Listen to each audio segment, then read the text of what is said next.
para narasumber dan peserta sekalian. Kita sama-sama sudah mendengar beberapa pemateri tadi, maka kepada peserta kita berikan kesempatan untuk mengajukan pertanyaan, saran, pendapat. Untuk termin pertama kita buka 3 orang dulu.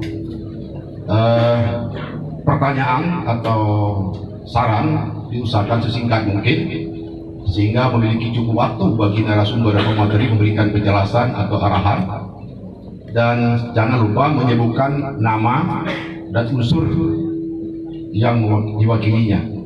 Kepada penanggap pertama kita buka 3 termin, tolong moderator dicatat nama. Siapa? Silakan. 1 orang. 2 lagi. Apa Iqbal? 1 nama. Oke, kita berikan kesempatan. Depan aja, maju ke depan aja karena mic-nya nggak nyampe.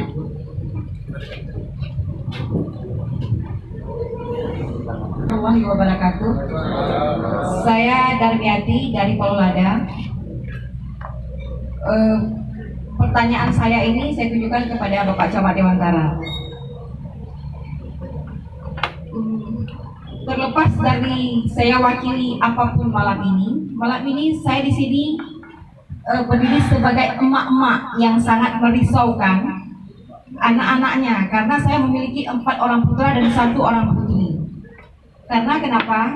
Karena berbicara tentang narkoba tadi adalah suatu virus yang sangat menakutkan bagi saya. Karena seperti kata Bapak Camat tadi bahwa narkoba itu bukan kriminal, tapi narkoba menciptakan kriminal. Saya sangat setuju dengan paparan Pak Amir Hamzah, walaupun saya bertanya kepada Bapak Camat. Berdasarkan narkoba itu berdasarkan dari human relation dan berefek kepada behavior publik. Sangat cepat merambat, dan selama ini masyarakat kita langsung menjas semua pelaku narkoba itu. Tetapi sebenarnya mereka itu adalah orang sakit yang seharusnya kita obati. Kenapa harus langsung kita kasih sanksi? Memang harus kita kasih sanksi biar semua yang lain pada takut yang tidak melakukannya. Namun orang yang sudah pola pikirnya tidak sehat, yang udah menjadi narkoba itu sebagai tren dalam kehidupannya, bahkan sangat bangga apabila mereka berhasil menurunkan narkoba itu kepada anak-anak yang kecil-kecil. Sehingga seperti kata Bapak Ketua DPRK tadi, apabila satu kecamatan tidak melakukan narkoba, maka 1 Aceh Utara pun bebas. Saya rasa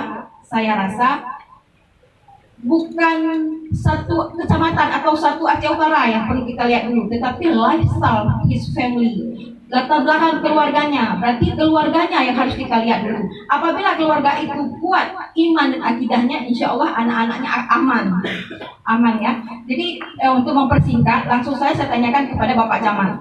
Bapak, tolong kasih saran kepada kami, kepada emak-emak, karena emak-emak itu, apabila emak-emak itu diberdayakan, berarti emak-emak itu kan, anak-anak itu paling akrab dengan emaknya.